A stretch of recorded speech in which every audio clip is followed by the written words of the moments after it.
നമ്മൾ പട്ടടയ്ക്കലെത്തി. കഴിഞ്ഞ ദിവസം നമ്മൾ കണ്ട മലയാളി ഡ്രൈവർ ചേട്ടനെ ഇവിടെ വെച്ച് നമുക്ക് യാദൃശ്ചികമായിട്ട് കാണാനായിട്ട് സാധിച്ചു. വീണ്ടും അദ്ദേഹത്തെ കാണാനായിട്ട് പറ്റിയപ്പോൾ ഭയങ്കര സന്തോഷമായിരുന്നു കേട്ടോ ഞങ്ങൾക്ക്. പട്ടടയ്ക്കൽ ഒരു യുനെസ്കോ ലോക പൈതൃക കേന്ദ്രമാണ് കേട്ടോ. ഇന്ത്യൻസിനേക്കാൾ കൂടുതൽ ഫോറിനേഴ്സിനെയാണ് ഇവിടെ വിസിറ്റ് ചെയ്യുന്നതായി കണ്ടത്. ഏകദേശം 7-ാം നൂറ്റാണ്ടില് ചാലൂക്യ രാജവംശം നിർമ്മിച്ചതാണ് ഈ ഒരു സ്ഥലം. ചാലൂക്യരുടെ കാലത്ത് രാജാക്കന്മാരുടെ പട്ടാഭിഷേകം നടത്തിയിരുന്ന സ്ഥലമാണിത്. ബാദാമിയിൽ നിന്ന് ഏകദേശം 23 കിലോമീറ്റർ മാത്രമാണ് ഇവിടേക്കുള്ള ദൂരം.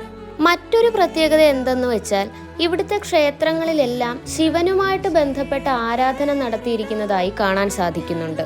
പക്ഷെ നിലവില് ഇവിടുത്തെ ഒരൊറ്റ ക്ഷേത്രത്തിൽ മാത്രമേ ആരാധന നടത്തി വരുന്നുള്ളൂ. ബാക്കിയെല്ലാം വെറുതെ ഇപ്പോൾ ഒരു സ്മാരകം പോലെ തന്നെ കിടക്കുകയാണ്. പട്ടടയ്ക്കലിന്റെ ബാക്കി വിശേഷങ്ങളുമായി അടുത്ത വീഡിയോയിൽ കാണാം.